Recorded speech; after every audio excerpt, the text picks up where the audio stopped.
Roy Wood Jr. in the news this week. Here's how people are reacting to the new Katy Perry album.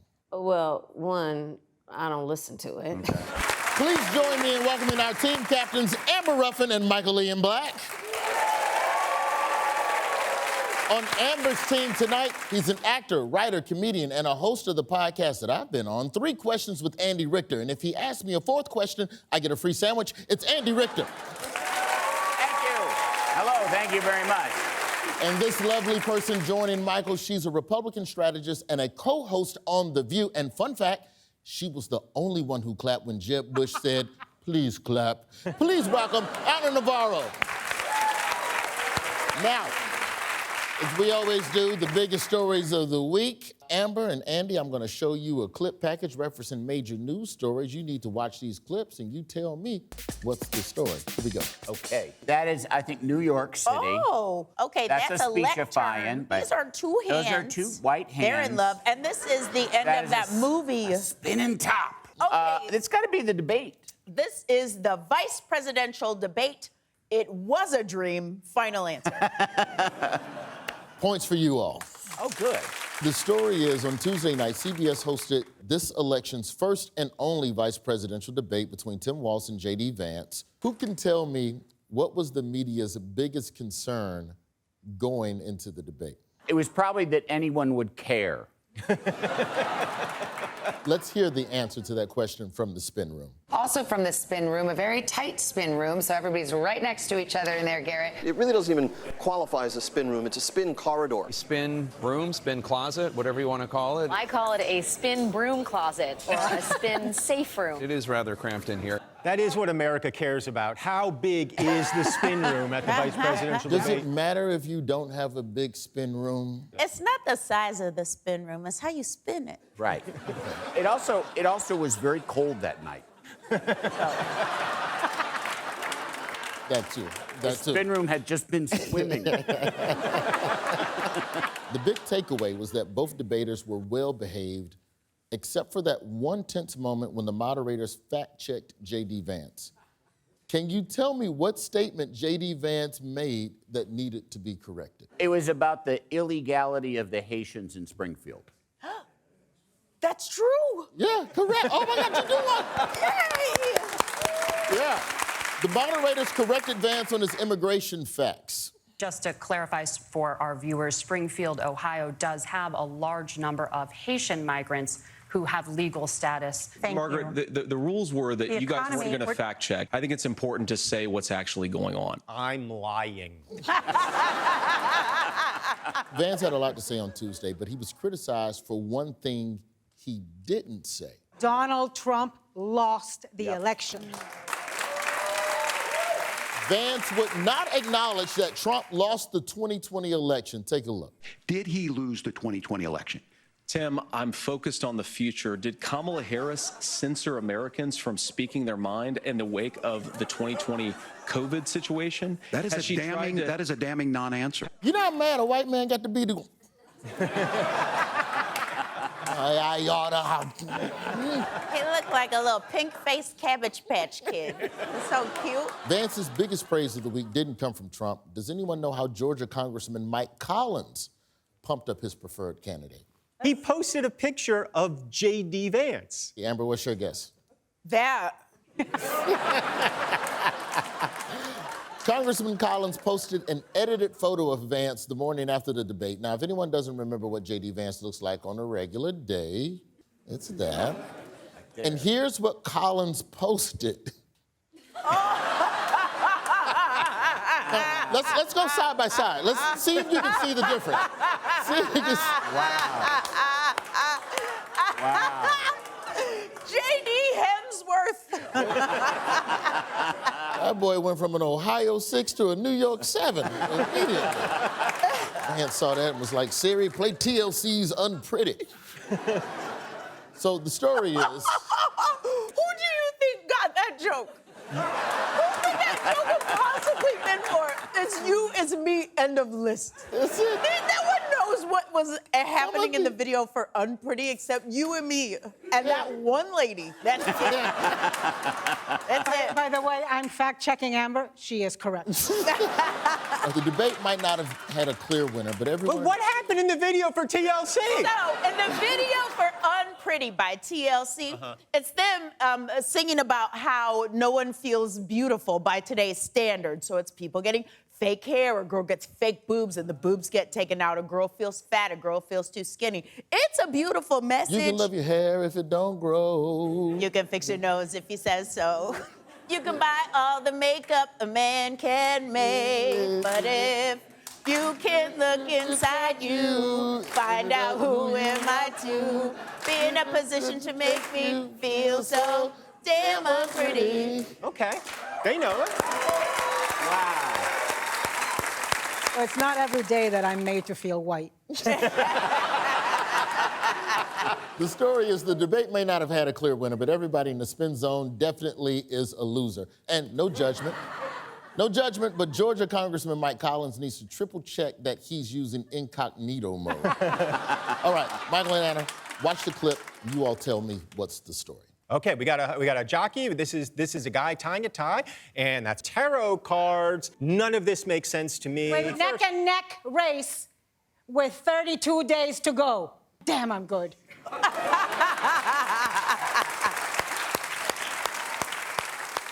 30 days out from the election, the presidential race is in a dead heat, but at least the media isn't being all dramatic about it. This could be the closest election in American history. It's a tie. Dead heat. Such a razor-tight, thin race here. Georgia is neck and neck. A tight presidential race in 3 key battleground states. Today on Inside Politics, tighter than an unopened jar of pickles. Now that it's officially Comey letter season, everybody's on the lookout for an October surprise. What unexpected bombshell dropped Wednesday afternoon? Jack Smith. You were that kid in high school, weren't you? Yeah. I know. She good. Here's the answer that was breaking on ABC. Sweeping and increasingly desperate. That's from a new filing from Special Counsel Jack Smith describing the new details of former President Trump's effort to overturn the 2020 election loss. Sweeping and increasingly desperate. That's how you describe the bar at Mar-a-Lago at 2 in the morning.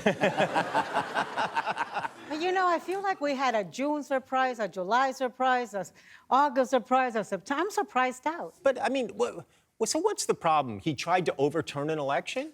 It's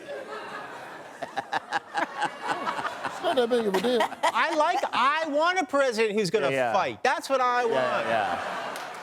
I'm not interested in a president who's going to be like, oh, I lost the election, guess I'll leave the White House. Grow up! Oh. In the Jack Smith report, what was considered to be the report's biggest bombshell? Somebody said, hey, Mike Pence is in danger, and he said, so what? I feel the same way about Mike Pence. I loved him on Johnny Quest, though. He was great on Johnny Quest. He was very good on Johnny Quest. He does look like that guy. Yeah. The biggest bombshell was when Trump was told that Mike Pence was in danger at the Capitol on January 6th, and Trump replied, so what? Trump is just mad that Mike Pence left him a Post-it note on the morning of the insurrection and was like, I'm sorry, I can't do it. Does anyone know why this video from January 6th could further incriminate Trump? Because he's saying, I will do tug jogs for votes. Whatever I need to do. You can get in trouble for dancing like that. Every white person's going to jail. According to Smith's report, playing YMCA instead of Hail to the Chief supports the argument that this was a political rally and not a presidential act. Therefore, Trump was not immune. That's why. You would think doing the double jacking it would be the move to go, oh, well, that's clearly not a presidential maneuver. Trump responded by tweeting, egregious prosecutorial misconduct. That's how you know Trump don't type his own tweets. Right, exactly. That boy hit egregious and prosecutorial back to back. Yeah, no. And spelled them right? That ain't the Yeah. Trump I know. That was Stephen Miller, using his tentacles to type it out. We also would have accepted this answer from Trump on Wednesday night. He's a deranged person. I call him deranged Jack Smith. They should have never allowed the information to come before the public. He is really good at nicknames, though.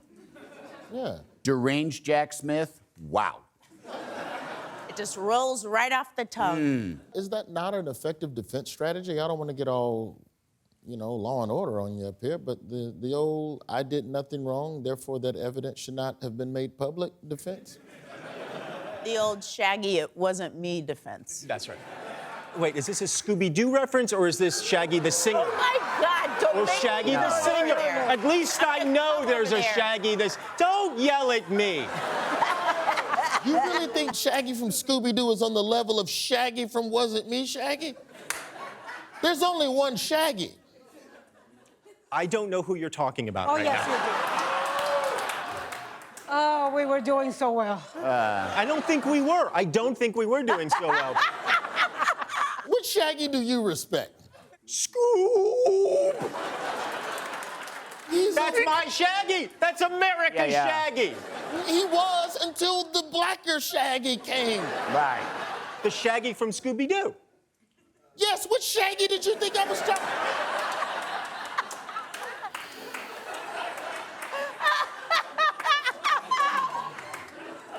I'm sorry for yelling over you. At this point, I'm wondering if I can go over to that side. Here goes. How could I forget that I had given her an extra key? Yeah, I don't know that song. Oh, come on. Damn it! Earlier this week, Hillary Clinton warned Kamala Harris of an October surprise that would distort and pervert her in the media. Distort and pervert is also what Eric Adams tried to put on New York City police cars. Does anyone know what the media's biggest criticism of Vice President Harris's campaign strategy is? That she's not talking to us enough. Why won't she talk to us? Andy, it's all right. Oh. But I want to ask her questions and then say that she's wrong when she answers them. I know, sweetheart, but she's very busy. She'll be with you soon. All right. Never let her around, Andy. The answer is not doing enough interviews, which is a complaint mainly from people who would be doing the interviews, and also a complaint from Sephora model J.D. Vance. She's not sitting down for regular interviews. She doesn't do interviews. She doesn't talk to the press. She won't do any interviews with the press. She has been skirting interviews. She's afraid of interviews. This week, Kamala Harris will sit down with 60 Minutes on Monday for their presidential candidates interview special, which Trump pulled out of this week. What reason did Trump give for flaking on 60 Minutes? I love pulling out.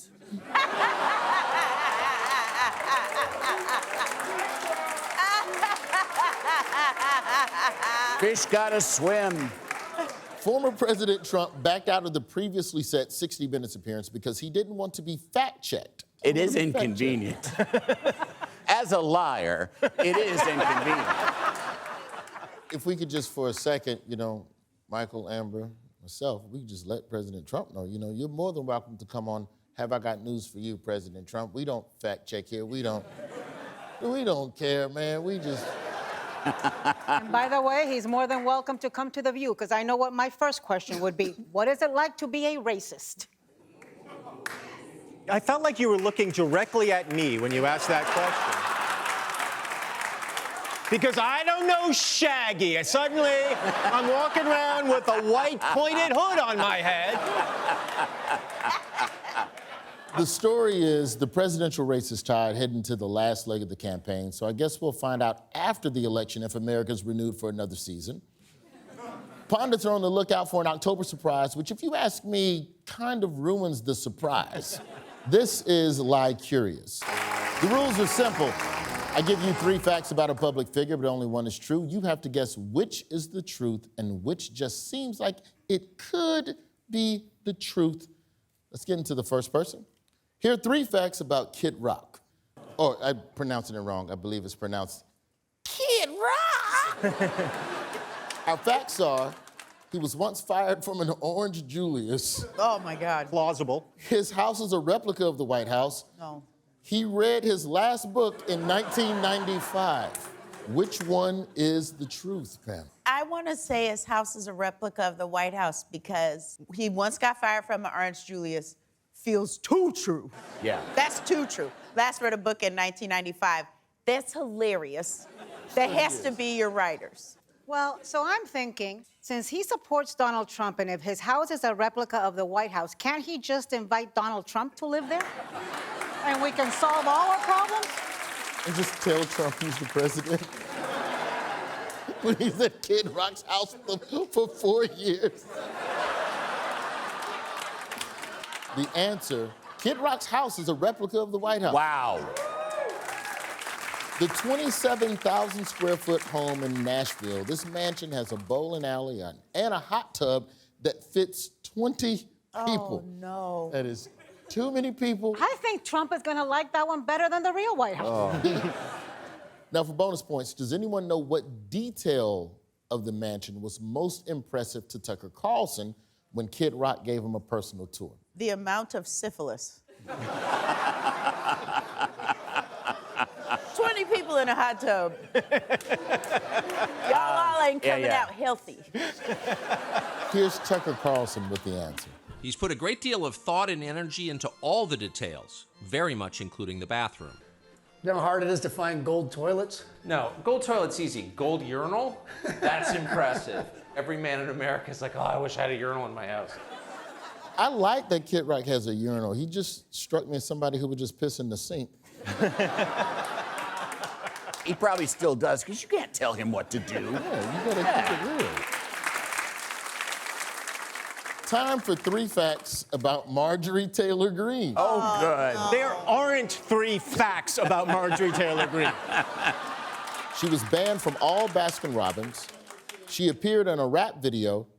Her grandfather owned a circus. Which one is true? I want to say, because I want it to be true, and that's, as you know, how I play this game. What I want to be true is that she appeared in a rap video. I would say that that's probably the case. Yes, but don't you hate it? Oh, it's awful. The answer, Marjorie Taylor Greene appeared in a rap video. Yay! She appeared in a rap video for a song by Forgatio Blow, AKA the mayor of Magaville. Where is that so I can avoid it? Whose Christian name is Kurt Jantz. Oh, sure. Before you press play, I need this man to be white. Here's Marjorie Taylor Greene in a rap video. MTG, Maga's MVP. MTG, Maga's MVP. MTG, Maga's MVP. Yay! Yep. Wait a minute. I'm not sure. No, that doesn't. That's a white fella. Yeah. I don't know. White. That beard was very diaspora, African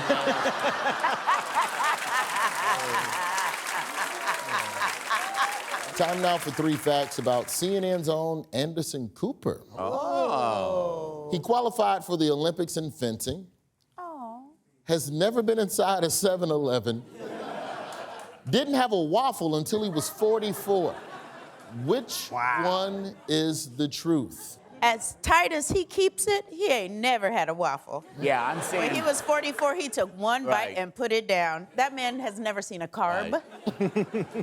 I mean, I think the waffle thing sounds right. I do too. The waffle thing sounds exactly right. He's a Vanderbilt. They don't eat waffles. No. They eat crepes. No. They pay people to eat waffles for them. The answer, Anderson Cooper didn't have a waffle until he was 44. Yay, we're all winners. Cooper is a self-admitted picky eater and didn't try a waffle until Jerry Seinfeld finally took him to a Belgian waffle cart. Anderson later tweeted, quote, "I still don't see the point in waffles. It's a pancake with holes in it." Now, does anybody want to guess the most recent regular person food that Anderson Cooper tried for the first time? Hot dog? I was going to say corn dog. Corn dog? The answer, just this last summer, Anderson Cooper tried mustard on a hot dog for the first time. Close. Partial Hot points. dog. Oh, yeah, Say it. points for sure. Yay. For sure. Yeah. Not only did he try mustard on a hot dog, he did it right here on CNN. Folks, Anderson Cooper has never had mustard on a hot dog in his life. Try it. Let's try it together. How's that for you? I don't see the point. Am I crazy, or did he eat the hot dog top down? Like corn on the cob. Run it back. Run it back. Let's try it. It was a glancing blow, but it was not full on corn on the he went cob. on the top. He went It on was the top. he went in like this, and then he faked you out. He angled it. I am not talking about how Anderson Cooper eats a hot dog. I would like to get into it. No, we will not. That has been Lie Curious. It's time now for Missing Words. Captains, I'm going to give your team some recent news headlines with keywords cut out, and you'll have to fill in the blank to give us the full story. And if you win, I will personally blank your blank. All right, here's your headline. Blank eruption in China leads to 30-foot high blank. Farts, final answer. 30-foot high fart? I was going to say toilet and diarrhea fountain. Aw. You know what? I'm going to go with panda eruption in China leads to 30-foot high panda tsunami. Wouldn't that be an adorable tsunami? Yes, but unfortunately, I actually saw the images of this, and a sewer line burst, and there was a 30-foot high tower of shit. So I was half right. Double points. Yay! Sewage eruption in China leads to 30-foot high volcano. Last week in southern China, a sewer pipe ruptured, ejecting tons of liquid human feces into the air and onto the nearby highway below. Take a look. No.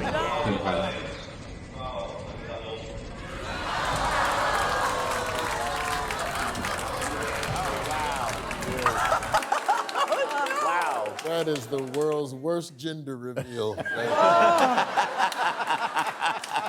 Now, from that angle, it looked bad, but if you were on the ground, it wasn't that bad if you were right beside it. Oh, boy. Roy, no.